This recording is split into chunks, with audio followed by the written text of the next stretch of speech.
투자 뉴스 확인하고 전략 정비하는 시간입니다. 투자 뉴스 앤 전략 세 분과 함께 해보죠. 야천투자연구소 남인호 소장 그리고 LNS홀딩스 김선영 대표는 전화로 만나보고요. 교보증권 윤여민 팀장 수고해 주시겠습니다. 어서 오세요. 투자 뉴스 바로 확인해 보시죠.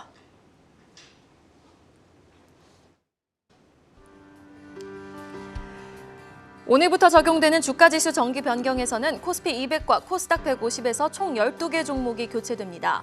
코스피 200에서는 삼양홀딩스가 제외되고 롯데제거가 편입되는 한편 코스피 150에서는 데브시스터즈와 코나아이, 앞타바이오, AP시스템 등 11개 종목이 제외되고 신라젠과 디어유, 카나리아바이오 등이 포함됩니다. 한국전력이 회사채 발행 한도를 기존 2배에서 최대 6배까지 늘리는 내용의 한국전력공사법 일부 개정안이 8일 국회 본회의에서 부결됐습니다. 삼성전자의 투자 자회사인 삼성넥스트가 미국의 AR 헤드셋 스타트업인 익사나의 시드 펀딩 라운드에 참여한 것으로 확인됐습니다. 블룸버그 통신은 네덜란드 정부가 미국의 대중국 반도체 수출 통제에 발맞춰 중국에 대해 반도체 장비 수출을 제한하는 조치를 계획하고 있다고 보도했습니다. 현대모비스는 장내 매수로 3,112억 5천만 원 규모의 자기 주식을 취득하기로 결정했다고 공시했습니다. 현대자동차그룹과 SK온이 미국 조지아주에 2025년까지 전기차 배터리 합작 공장을 설립할 계획이라고 로이터 통신이 보도했습니다. 이번 주 들어 시장이 가장 많이 언급하고 있는 단어는 뭐다? 경기 침체다. 끊임없이 내년 경기 침체에 대한 우려의 경고음은 커지고 있는데 외국계 IB들은요, 내년 한국 시장 상승을 전망하고 있습니다. 내용 확인해 보시죠. 자, 지금 외국계 IB 한 곳이 아닙니다. 골드만삭스, JP모간, 모건스탠리, 입을 모아 지금 하는 소리가 경기 침체로 내년 상반기에는 힘들겠지만은 하반기부터는 증시가 살아날 수 있다고 보고 있네요. 네, 지금 이혜성 교수께서 핵심 말씀을 해주셨습니다. 외국계 증권사들이 경기 침체는 분명히 있겠지만 한국의 주식시장 그렇게 나쁘게는 안 봅니다. 뭐 일각에서는 내년 1분기에 20%, 30% 내려갈 것이다 하지만 오히려 한국 증시에 대해서는 상저하고 내년 2023년도 상반기는 조금 어렵겠으나 하반기에 지수가 좋을 것으로 전망하고 있습니다. 먼저 JP모간의 상단 목표입니다. 2,800선을 제시하고 있고요. 그리고 모건 스탠리는 2,750을 제시하고 있습니다. 저는 이 지수보다 더 관심 있는 게 왜 그렇게 보는가인데요. 바로 오른쪽 보시죠.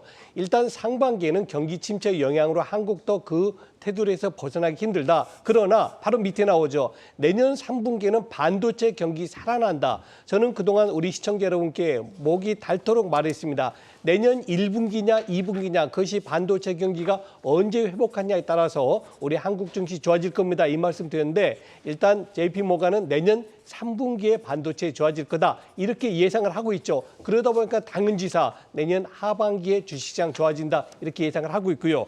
그 밑에 모건 스탠리도 굉장히 의미 있는 얘기를 했는데요. 바로 내년에 한국 증시가 좋아진 이유가 워낙 강세다, 즉 달러 약세다라는 얘기입니다. 지금 한국은행 총재께서 3.5% 제시하고 있지 않습니까? 미국이 5% 감에도 불구하고 지금 강달러 현상이 내년 하반기에는 다소 약화될 것이다. 그렇게 된다면은 한국 주식시장 지금 2,400을 중심으로 볼 때 적게는 15%, 많게는 20% 정도 추가 상승이 기대된다. 이렇게 정리를 하겠습니다. 그런데 제 기억이 맞다면은 윤여민 팀장님은 지난주 출연하셔서 지금 연초까지는 조금 오르겠지만 그 반등을 이용해서 빨리 탈출을 해야지 끝까지 좀 내년 시장은 힘들 것이다라고 말씀해 주셨던 것 같거든요. 이 기사에 좀 동의하십니까? 일단은 이제 말씀하셨던 걸 정확히 좀 이제 기억하시는 것 같고요. 제가 말씀드렸던 것을 사실 저는 이제 이 산타랠리의 1월 효과에 대한 부분을 좀 지난주에도 말씀을 드렸고 오늘도 좀 말씀을 좀 드려야 될 것 같은데 일단 뭐 CPI부터 시작해서 FOMC 같은 여러 가지 좀 미국의 좀 경제 지표에 대한 부분들을 행사하고 있겠습니다만 우리나라 주식시장이 어떻게 보면 고유 이슈라고 할 수 있는 좀 세금 이슈에 관련된 부분들이 분명히 있다라고 좀 말씀을 드려야 될 것 같습니다.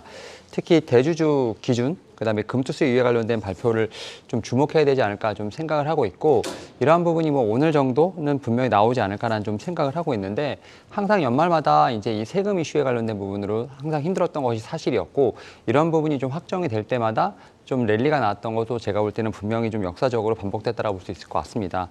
그런 측면에서 뭐 저는 이제 산타랠리라든지 1월 효과에 대한 부분을 좀 말씀을 드렸다라고 볼 수 있을 것 같고, 뭐 저는 이제 코스피 같은 경우는 2,600에서 한 2,700선까지는 분명히 가능하지 않을까라는 저도 예상은 하고 있습니다만, 그 시기를 좀 맞추기는 쉽지 않다라고 좀 말씀을 드려야 될 것 같습니다. 보통 이제 연초에 이렇게 증권사들이 전망을 합니다만, 그러한 흐름들이 뭐 제대로 간 적이 저는 없다라는 측면에서 봤을 때, 일단 저는 오히려 지금 연초에는 좀 상승세가 있겠습니다만 그 이후로 주가의 좀 변동성은 분명히 있지 않나라는 좀 생각을 하고 있고요.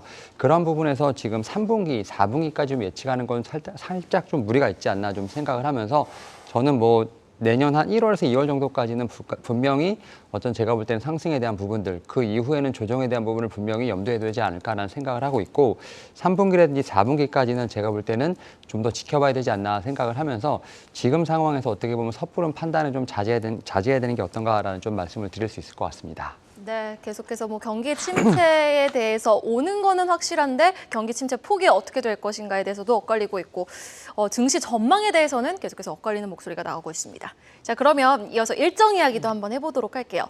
드디어 오늘입니다. 올해 두 번째 주가지수 정기 변경일을 맞는데요. 아무래도 지수에 편입이 되면 패시브 자금이 유입이 되겠죠. 신규로 편입되는 종목은 주가의 호재다 라는 생각을 할 수 있는데, 근데 또 자금이 유입되면서 동시에 차익 실현 매물이 쏟아질 수도 있고 공매도 위험도 늘어날 수 있거든요. 일정에 대한 핵심 내용부터 한번 정리를 해볼까요? 김선영 대표님. 네, 일단 올해 두 번째 주가지수 종목 정기 변경일이 오늘로 다가왔습니다. 뭐 이로써 사실 패시브 자금과 관련된 이슈가 올해 이슈는 다 마무리가 됐다고 보시면 될 것 같은데요. MSCI 리밸런싱도 끝났고, 그리고 이제 오늘 정기 변경일이 끝나게 되면은 사실상 패시브 자금에 대한 어떤 이슈는 끝나게 됩니다. 일단 주가지수에 편입이 되게 되면은 패시브 자금이 유입이 되기 때문에 신규 편입 종목 같은 경우는 장기적으로 주가가 상승할 여지가 충분히 있습니다. 하지만 보통 상장 당일날에는 패시브 자금이 유입과 함께 단기 차익 실현 매물이 좀 쏟아집니다. 이에 따라서 단기적으로 주가 변동성이 좀 커질 수 있고요. 또한 신규 편입 종목 같은 경우는 이제 유입 자금과 함께 이제 숏 자금도 함께 들어오게 됩니다. 이에 따라서 공매도의 위험도가 이제 증가하게 되는데, 일단 이번에 교체되는 종목을 보니까 총 12개 종목이고요. 코스피 200에서는 삼양홀딩스 제외되고요. 롯데제과가 들어갑니다.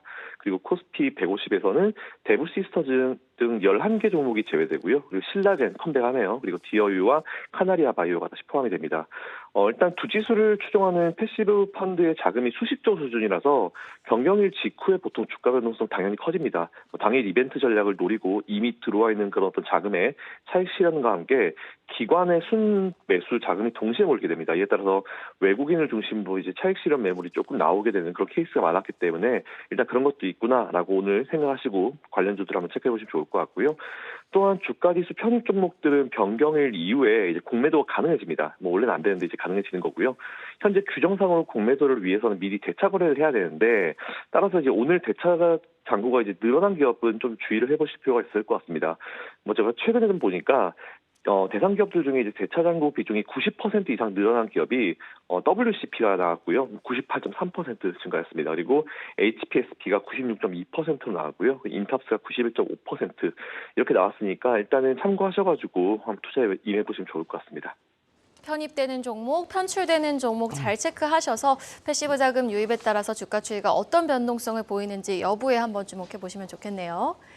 자, 계속해서 6만전자가 무너진 삼성전자 소식도 한번 확인해 볼까요? 6만전자를 내준 후 5만 9천 원 선에서는 또 지지력을 확보하고 있는 삼성전자. 새로운 소식입니다. 내년부터 본격 개화되는 XR 헤드셋 시장에 선제적인 투자를 단행했다라는 기사가 나왔네요. 네, 맞습니다. 뭐 최근에 보면 뭐 삼성전자 뭐 파운드리 안 좋다, DM 안 좋다, 뭐 주가도 뭐 별로 안 좋다 이런 안 좋은 얘기들이 다 나오고 있는데, 삼성전자 그냥 그거 무시하고 계속 투자하고 있습니다. 삼성전자가 내년부터 본격적으로 개화가 예상되는 확장 현실이죠. XR 분야의 차세대 반도체 기술에 선제적으로 투자를 단행하고 있다라는 그런 소식이 좀 나왔습니다. 잘 아시는 대로 이제 애플 필두로 내년에 이제 XR 헤드셋이 굉장히 많이 나올 것 같아요. 이제 그런 것이 예상되는 가운데 이 기술의 사실 핵심 중에 하나가 뭐냐면은 저전력 기술 확보를 위하는 건데, 삼성이 미국의 스타트업 기업인 익사나에 투자하기로 했다라는 그런 결정이 나왔습니다. 이건 삼성전자의 투자 회사죠. 삼성 넥스트가 익사나의 시드 펀딩 라운드에 이제 참여하는 방식으로 진행되는데요. 익사나 같은 경우는 사실 좀 되게 생소하실 겁니다. 아직까지 그렇게 되게 오픈된 기업은 아니에요. 그러니까 이 기업이 어떤 기업이냐면 AI에 기반한 분산 컴퓨팅 기술으로 단 한 번의 충전으로 24시간 이상 기기가 이제 구동할 수 있게 하는 그런 기술을 가진 기업인데, 앞에서 말씀드린 대로 그동안 익사나는 비공개 기업입니다. 비공개로 보통 기술을 개발하는 이른바 이제 스텔스 모드 기업이다라고 좀 보시면 될 것 같은데, 미국에는 이런 기업 제법 많죠. 그래서 어쨌든 이제 이런 기업이었는데 이번 1월달 라스베가스에서 열린 CES 2023에 참가를 한다고 합니다. 여기서 이제 본인들이 가지고 있는 기술을 오픈을 하고, 그리고 AR 헤드셋 전시를 시작으로 기업 공개와 함께 이제 서비스 공개 그리고 기술 공개까지 한다고 하니까 이 부분 한번 체크해 보시면 좋을 것 같고요. 앞에서 말씀드린 대로 뭐 지금 워낙 뭐 삼성 관련돼서 안 좋은 얘기 많이 합니다. 뭐 디램 안 좋다, 뭐 파운드리 안 좋다, 주가 안 좋다 하는데, 안 좋은 와중에서도 항상 제가 말씀드리는 기저에서 해당 기업이 어떤 걸 하고 있는지, 투자를 줄이고 있는지, 투자를 늘리고 있는지 한번 보시면 될 것 같은데, 삼성전자는 계속 최근에 늘리고 있는 거, 뭐 아무 생각 없는 거 아닐 거고요. 분명히 이유가 있으니까 이 부분 한번 체크해 보시고, 관련 기업에 투자하시는 분들은 체크해 보시면 좋을 것 같습니다. 네, 기저에서 활발하게 일어나고 있는 투자 관련 소식 짚어봤고요. 자, 그러면은 주가적인 측면에서는 지금 XR, MR 기기 관련 종목에 대해서 한번 여쭤보도록 할게요. 지금 이번 주 애플의 MR 기기 출시 지연 소식에 이번 주 월요일 주가가 크게 한번 출렁였던 MR 기기 관련 종목들. 그럼 이 삼성의 XR 반도체에 대한 투자 소식이 월요일에 관련 종목들의 낙폭을 좀 만회하는 데는 도움이 될 수 있을까요? 일단은 이제 말씀하신 거를 좀 이제 요약해 보면, 결국 이제 글로벌 IT 기업뿐만 아니라 이제 삼성전자 같은 경우도 지금 XR 쪽에 대한 부분들 좀 사업을 확장하고 있다라고 좀 요약할 수 있을 것 같고요.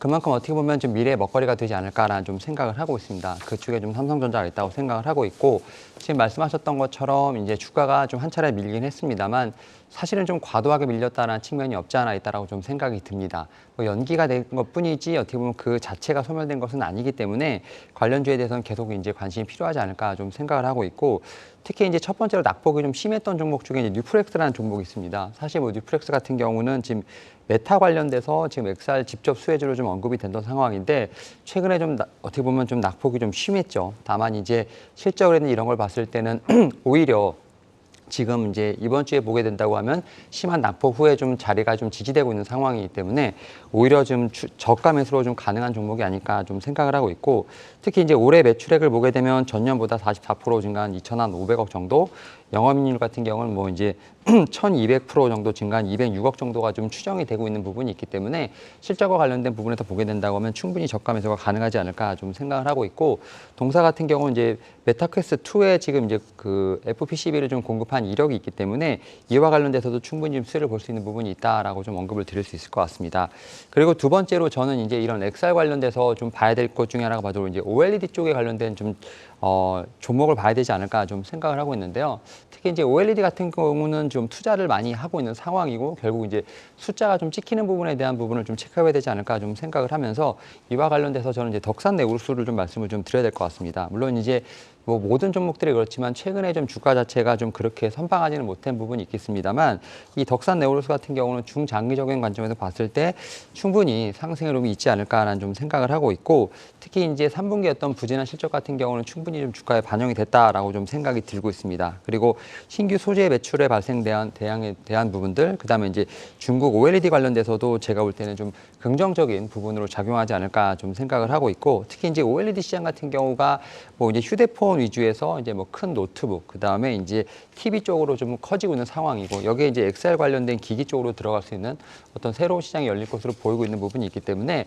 관련돼서 뭐 컨텐츠 관련된 쪽, 그다음에 뭐 미디어 관련된 쪽 좋겠지만 오히려 이렇게 하드웨어 쪽, 기기 쪽으로 해서 확실히 좀 매출이 좀 찍히는 종목에 대한 관심도 분명히 필요하지 않을까 좀 말씀을 드릴 수 있을 것 같습니다. 네, XR 기기 관련해서 매출이 찍히는 지금 뉴프렉스와 또 OLED 관련 종목 덕산 네오룩스 주목해보자라고 말씀해 주셨습니다.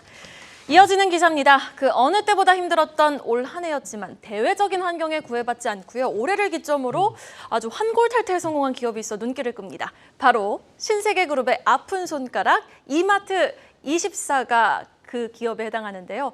올해 첫 흑자 전환이 기대된다고 합니다.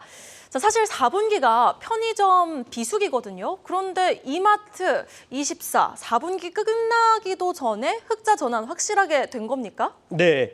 이마트 24, 이마트 24하고 이마트는 다릅니다. 이마트가 100% 지분 가지고 있는 이마트의 자회사가 이마트 24라고 보시면 되겠습니다. 9년 전입니다. 지난 2013년도에 위드미 나와 같이 하자 하는 뜻의 편의점을 신세계에서 인수했습니다. 이마트에서 인수한 거죠. 자, 그것이 9년 동안 적자가 계속 났어요. 여러분 보통 새로운 사업 투자하면은 어느 정도까지 투자하고 그다음에 이익 나야 됩니까? 보통 3년에서 5년 보지 않습니까? 그런데 9년 동안 계속 적자가 나니까 회장인 정영진 회장 얼마나 힘들었겠습니까? 그런데 전략을 바꿨습니다. 어떤 전략이냐? 편의점은 GS25라든가 CU라든가 세븐일레븐 때문에 이마트 24가 점포를 늘리지는 못했던 겁니다. 계속 3,000개, 4,000개에서 왔다 갔다 하는데 어떤 전략을 썼냐면요. 다른 편의점에서는 일정 비율을 받았답니다. 예컨대 100만 원을 벌면은 10만 원을 우리한테 주세요. 그리고 나머지 90만 원 가지세요. 이런 게 다른 편의점의 전략이었다면 이마트 24는 100만 원을 벌었으면은 거기서 5만 원만 항상 주세요. 200만 원 벌었다 그러면 10만 원 주는 게 아니고 역시 5만 원만 주시고 나머지 195만 원 가져가세요. 이러다 보니까 편의점들이 어떻게 되겠습니까? 가만히 보니까 이마트 24는 내가 장사를 열심히 하면 잘하면 노력하면 돈을 더 벌 수 있겠네? 이렇게 된 겁니다. 그래가지고 편의점 수가 얼마나 늘었냐면요. 2019년도에 전체 이마트 24가 4,480개였는데 금년 3분기에 몇 개였냐? 6,280개랍니다. 그런데 이마트 24의 BEP 점포가 6,000개랍니다. 그러니까 BEP를 넘어섰으니까 금년 4분기 비수기임에도 불구하고 이제 흑자가 난다. 9년 만에 흑자로 전환됐기 때문에 100% 지분 가지고 있는 이마트 역시 긍정적 영향을 줄 것이다 라고 정리를 하겠습니다. 네, 알겠습니다. 자, 다음 소식 보겠습니다. 이 기업도 최근 정말 주가 힘이 없죠. 부디 힘을 내주시기 바랍니다. 현대모비스의 자사주 취득 결정 소식입니다. 바로 오늘부터 내년 3월까지 시간을 갖고 현대모비스 무려 3,100억 원이 넘는 자사주를 매입한다고요? 네, 맞습니다. 자사주 매입한다는 공시 되게 많이 나오죠. 근데 뭐 항상 저는 강조를 드리지만 일단 저는 이 내용에 대해서 50점 정도 주고 싶어요. 뭐 반쪽짜리죠. 아니 오히려 저는 50점 이하로 좀 점수를 주는 게 맞다고 보고 있는데 일단 어쨌든 전일 현대모비스가 주가 안정을 위해서 뭐 주주 가치 제고를 목적으로 약 3,112억 원의 자기 주식 취득을 결정했습니다. 일단 예상 주식수는 보니까 보통 주 150만 주 정도고요. 예상 기간은 오늘부터 내년 3월 7일까지 매수하겠다라고 얘기를 했습니다. 근데 항상 근데 보면 이게 끝인 게 좀 아쉽습니다. 항상 말씀드리지만 진정한 주주 가치 재고는 이제 취득과 함께 이제 소각을 해버려야 됩니다. 소각이 빠진 부분이 좀 아쉽긴 한데 예전에는 이렇게 저점에서 자기 주식 취득을 결정하면은 이 회사가 이게 뭔가 앞으로 주가에 대해서 긍정적으로 생각하고 있구나라고 단순하게 개인 투자자들이 생각을 했는데요. 사실 이제 많이 똑똑해지셨죠, 개인 투자자분들. 그래서 지금 봤을 때는 이게 단순히 뭐 주주가치 재고를 넘어가지고 그냥 저점 매수 정도로 많이들 생각하고 있습니다. 이에 따라서 앞으로는 이제 자기 주식 취득 결정 굉장히 좋은 소식이긴 합니다. 하지만 여기서 완벽하게 주주들 위해서 하시려면은 여기 소각까지 좀 해주시는 그런 결정을 해주시는 게 좋지 않을까라는 개인적인 의견을 드리겠습니다. 네, 이렇게 주가가 맥을 추지 못하고 있던 찰나에 나온 50점짜리 좀 자사주 취득 공시, 주가에는 얼마나 긍정적인 영향을 줄 수 있을까요? 사실은 이제 말씀하셨던 부분도 있겠습니다만 최근에 보게 되면 좀 인적 분할에 대한 부분까지도 같이 좀 병행이 되는 좀 상황이라 볼 수 있을 것 같은데 일단은 인적 분할, 그럼 자사주 취득 공시는 분명히 좀 늘어나고 있다라고 볼 수 있을 것 같습니다. 특히 이제 앞에서 말씀하셨던 것처럼 자사주 취득을 할 경우에는 뭐 주가 안정이라든지 주주 가치 제고 관련된 부분들 분명히 좀 목적이 있습니다만 인적 분할을 좀 병행하게 되면 아무래도 이제 지배주주 지배력 강화 측면도 분명히 있다라고 좀 생각이 듭니다. 이에 따라서 좀 다양한 좀 어떤 주주 가치 환원에 대한 부분들을 지금 고민을 하고 있다라고 볼 수 있을 것 같은데 일단 좀 통계가 나온 거 보면 12월 5일자 기준으로 봤을 때 자기 주식 취득 결정, 그다음에 자기 주식 취득 신탁 계약 같은 체결 공시가 지금 총 한 340건 정도가 좀 되기 때문에 전년 동기 대비 거의 87% 이상 급증했다라고 볼 수 있을 것 같습니다. 그만큼 이제 주가 자체는 좀 밑에 있다라고 보시면 될 것 같은데 한 예로 이제 하나솔루션 같은 경우는 9월 23일에 인적 분할 공시 및 지금 이제 주주 가치 제고 및 주주 권익 보호를 위해서 700억 정도 자사주 취득 결정을 좀 한 바 있는데 또 이제 앞에서 대표님 말씀하셨던 것처럼 충분히 이제 이런 좀 어떻게 보면 주주의 지배력 강화도 분명히 좋겠습니다만 결국은 소각으로 이어져야 되는 부분이 좀 충분히 이루어져야 되지 않을까라는 좀 생각을 하고 있습니다. 결국 이제 이 자사주를 매입을 하게 되면 이제 소각을 하지 않고 그냥 보유를 하고 있는 상황인데 소각까지 해야지만 아무래도 주주 환원에 대한 부분들의 환경이 자연스럽게 좀 만들어질 수 있지 않을까 좀 생각을 하고 있고 다만 시장에서는 인적 분할에 대한 부분도 좀 어느 정도 생각을 하고 있다라고 볼 수 있을 것 같습니다. 이에 따라서 지금 뭐 현대백화점이라든지 뭐 OCI 같은 회사들 같은 경우도 지주회사 전환을 위해서 인적 분할에 대한 부분을 공시를 했다라고 볼 수 있는데 아무래도 이제 인적 분할이라든지 뭐 이런 부분에서 주주총회 뭐 현물 출자까지 한 6개월에서 8개월 정도 내외가 좀 소요된다 볼 수 있을 것 같습니다. 뭐 그런 측면에서 봤을 때 주가의 흐름은 좀 상당히 좀 시간을 좀 두고 봐야 되는 부분이 아닌가 좀 생각을 하면서 이번에 현대모비스 같은 경우도 분명히 결정을 했습니다만 주가 자체가 뭐 바로 반등하기보다는 어느 정도 밑에서 어떤 저점을 좀 지지하는 그런 흐름이 나오지 않을까 좀 생각을 하면서 제가 언급드렸던 종목들 같은 경우도 한번 같이 체크해 보시면서 움직임 한번 좀 보도록 하겠습니다. 네, 이 같은 소식이 그래도 추가적인 하방 압력을 좀 지지해 줄 수 있다라고 마무리 지었고요. 그래도 소각 소식까지 한번 함께 들려왔으면 좋겠습니다. 자, 마지막 기사 보시죠. 경기 침체 우려 속 자금이 흘러가는 곳에 한번 시선을 집중해 볼까요? 침체와도 피부에는 돈을 쓴다. 확인해 보죠. 뭐 지금 보면은 경기 침체가 우려될수록 립스틱 색깔도 좀 두터워진다, 진해진다라고 하고 지금 보면은 또 뷰티 관련 종목들이 일제히 주가 상승률이 두드러지고 있거든요. 관련해서 소식 좀 정리해 주시죠. 네, 이제 실외에서는 마스크를 벗어도 되죠. 그리고 머지않아서 제가 볼 때 최근에 총리께서 얘기하셨죠. 금년 말 정도 되면 이제 실내에서도 마스크를 벗도록 합시다라는 걸 검토 중이다 그랬습니다. 중국 이제는 제로 코로나에서 위드 코로나 바뀝니다. 가장 먼저 뭐가 될까요? 우리 피부를 노출하게 됩니다. 그래서 최근 들어서 시장은 거의 답보 상태, 약보합세임에도 불구하고 뷰티 관련주들 상당히 주가 상승폭 좋습니다. 네, 가장 대표적으로 제이시스 메디칼이라든가 클래시스 지금 자료 나오고 있죠. 또 루트로닉 그리고 휴젤, 파마 리서치 등 이제 한국뿐 아니고 중국에서도 위드 코로나로 가면은 여성분들 또 남성분들이 피부 관리할 것이다. 관련돼서는 피부에 레이저 기기라든가 시술 의약품이라든가 이런 관련주들 누가 사고 있습니까? 바로 외국인 그리고 기관 투자가들이 사고 있다. 이렇게 정리를 하겠습니다. 네, 관련해서 미용 기기 관련해서 탑픽 종목 어떤 종목 보세요? 일단은 앞에서 좀 언급됐던 종목도 있는데 바로 루트로닉이라고 좀 말씀을 드려야 될 것 같은데 뭐 루트로닉 같은 경우는 좀 꾸준히 주가가 좀 이제 상승을 하고 있다 볼 수 있을 것 같고 결국 이제 실적과 연관을 짓게 된다고 하면 지금 3분기에 지금 연결 매출액 같은 경우는 한 640억 정도, 순이익 같은 경우는 지금 이제 154억 정도를 기록을 하면서 각각 전년 동기 대비해서 56%, 62% 좀 증가했다고 좀 나온 상황이라 볼 수 있을 것 같고 특히 이제 레이저 의료기기 관련돼서도 좀 가격 경쟁력을 확보했다라는 좀 얘기가 나오고 있습니다. 특히 이제 미국 같은 어떻게 보면 좀 이제 선진국을 좀 대상으로 해서 지금 매출이 늘어나고 있다라 볼 수 있을 것 같고 특히 이제 안티에이징이라든지 뭐 문신 제거, 그다음에 이제 제모, 피부 같은 제가 볼 때는 피부 미용 영역까지도 좀 확대가 되고 있는 부분이 있기 때문에 루트로닉 같은 경우는 좀 방송에서 많이 소개된 종목이기 때문에 한번 같이 참고해 보시면 좋지 않을까 좀 생각을 하고 있고 두 번째로 제가 좀 말씀드릴 종목은 이제 비올이라고 말씀드릴 수 있을 것 같습니다. 비올은 그래 좀 작은 종목이긴 한데 이 종목도 지금 피부 미용 의료 기기 업체라 볼 수 있을 것 같고 실적들이 상당히 좋다라고 볼 수 있을 것 같습니다. 특히 이제 3분기에